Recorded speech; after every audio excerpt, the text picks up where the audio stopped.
Bismillahirrahmanirrahim. Assalamualaikum warahmatullahi wabarakatuh. Alhamdulillahirabbil alamin. Wassalatu wassalamu ala asrofil anbiya wal mursalin wa ala alihi wa sahbihi ajmain. Asyhadu an la ilaha illallah wa asyhadu anna Muhammadan abduhu wa rasuluh. Allahumma shalli ala Muhammad wa ala ali Muhammad. Kama shallaita ala Ibrahim wa ala ali Ibrahim. Wa barik ala Muhammad wa ala ali Muhammad.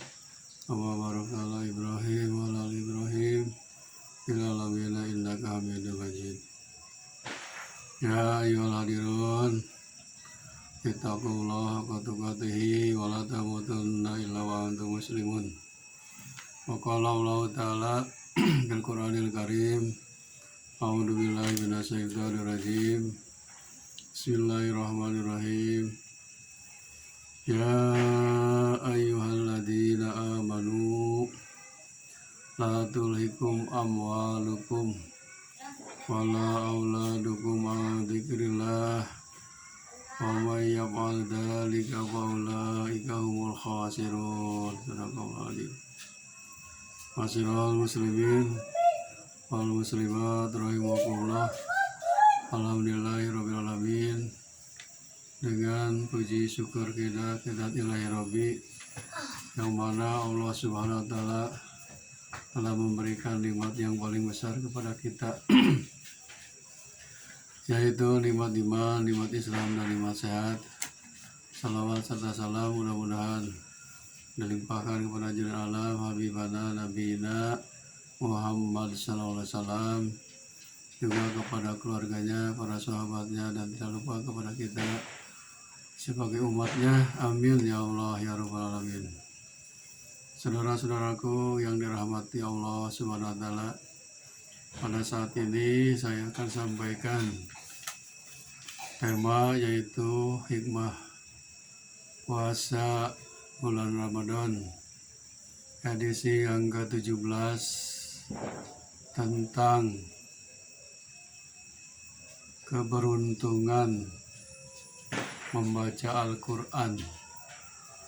Tentang keberuntungan membaca Al-Quran, sebagaimana tadi sudah disebutkan dan dibaca dalam Al-Quran, surat Al-Munafikun ayat 9. A'udzubillahi minasyaitonirrajim. Bismillahirrahmanirrahim.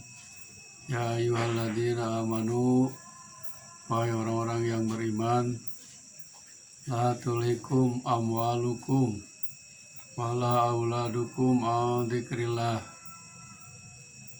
Janganlah harta-harta dan anak-anakmu menjadi faktor penyebab penghalang kamu lupa zikir kepada Allah. Wa may yaf'al dzalika fa ulaika humul khasirun. Barang siapa yang berbuat demikian, berarti mereka adalah termasuk orang yang rugi dan celaka. Saudara-saudaraku, memang zikir kepada Allah ini mengingat Allah ini banyak rintangannya, banyak godaannya pada kalangannya. Ketika seseorang diberi anugerah atau rezeki, kecil ataupun besar, merasa tidak puas, maka berarti tiada kebaikan di dalamnya, yang berarti pula merasa sempit penghidupannya, menderita. Sungguh suatu masyarakat yang berpaling dari kebenaran, padahal keadaan ekonomi mereka lapang, maka berarti hidup mereka menderita juga. Oleh sebab itu, mereka beranggapan bahwa Allah Subhanahu wa Ta'ala bukanlah yang menciptakannya. Lalu terpukullah penghidupan mereka menjadi sulit. Sekalipun dalam keadaan lapang rezeki, akibat anggapannya buruk kepada Allah Subhanahu wa Ta'ala yang disebut Bahrul Ulum. Ada yang mengartikan berpaling dari zikir kepada Allah, yaitu orang yang nafsunya dikendalikan oleh setan, yang nyata sebagai musuhnya, yang lagi mengajak binasa lagi sesaat. Maka tiada seorang pun yang binasa lagi sesat melebihinya. Makanya Allah berfirman dalam Quran surah Al-Munafikun, wahai orang-orang yang beriman, janganlah harta dan anak-anakmu menjadi faktor penyebab penghalang lupa zikir kepada Allah. Dan barang siapa yang begitu lupa zikir kepada Allah, maka itu termasuk orang yang rugi, celaka. Maksudnya jangan terlalu disibukkan waktunya, urusan dan perhatiannya terhadap harta dan anak-anak, hingga lupa zikir kepada Allah. Salat dilewat, mengaji dilewat, tadarus dilewat. Misalkan salat dan segala macam ibadah taat kepada Allah, dia dilewat terus. Dan merugilah mereka itu akibat berani menjual sesuatu yang bernilai tinggi lagi kekal dengan yang kecil atau remeh dan sementara dunia ini. Padahal akhirat itu lebih berharga dan lebih kekal abadi. Dalam suatu riwayat disebutkan ada sahabat Rasul yang bernama Mu'ad bin Jabal.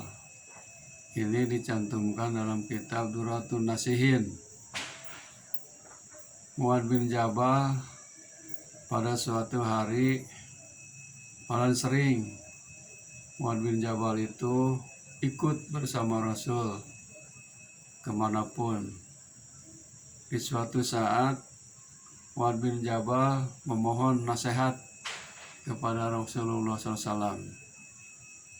Mu'ad bertanya, ya Rasulullah, berilah kami sebuah nasihat yang bermanfaat. Kemudian Nabi bersabda, in aradtum aisa suhada'i wa mauta suhada'i wa najata yaumal hasri wa dilla yaumal hari wal huda minadolalati fadimu qiraatal Qur'ani fa innahu kalamur rahman wa hisnu minasyaiton wa rujhanu fil mizani. Yang artinya, jika kamu menginginkan hidup bahagia dan meninggal dunia dalam keadaan syahid, terus selamat di hari kiamat, kemudian memperoleh teduh atau perlindungan serta petunjuk yang tidak sampai sesat, maka bacalah Al-Quran secara mudawamah. Sebab Al-Quran itu merupakan kalamullah, firman Allah yang maha pemurah, siap membentengi diri dari godaan setan dan menguntungkan dalam timbangan. Jadi nasihat Rasul ini ada 5. Kalau kita ingin hidup bahagia, kemudian ingin meninggal dalam keadaan syahid, ingin selamat di hari kiamat, kemudian ingin memperoleh perlindungan dari Allah, kemudian ingin mendapat petunjuk sampai tidak tersesat, maka kata Rasul, sering-seringlah baca Al-Quran secara mudawamah atau kontinu. Misalkan setiap hari 1 lamar, 2 hari akan jadi 2 lamar, dan seterusnya. Atau habis sholat fardu 10 ayat atau sehalaman jadi selembar, jadi 2 lembar, lama-lama sajud. Itulah yang dimaksud membaca Al-Quran secara mudawamah. Kenapa? Karena Al-Quran itu merupakan firman Allah, merupakan benteng bagi diri kita dari godaan-godaan setan. Malahan nanti Al-Quran ini akan menambah berat timbangan di yaumul mizan, yaitu amal saleh kita. Hadirin rahimakumullah, ada hadis Rasul selanjutnya, pendek tapi padat. Afdalu ibadati ummati qiraatul Qur'ani.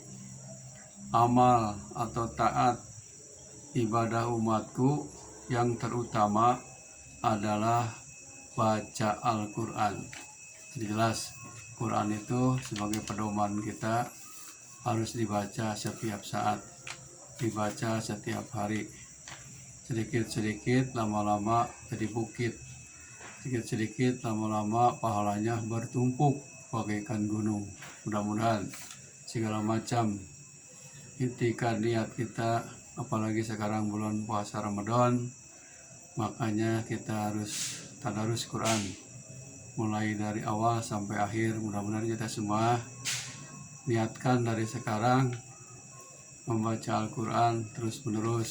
Insya Allah itu Al-Quran akan memberikan kebahagiaan dunia akhirat, bahagia dunia dan akhirat. Bukan di dunia saja, tapi bahagia di dunia dan di akhirat, sesuai dengan janji Rasul tadi dalam hadis. Itu adalah firman ini merupakan firman Allah Subhanahu wa Ta'ala.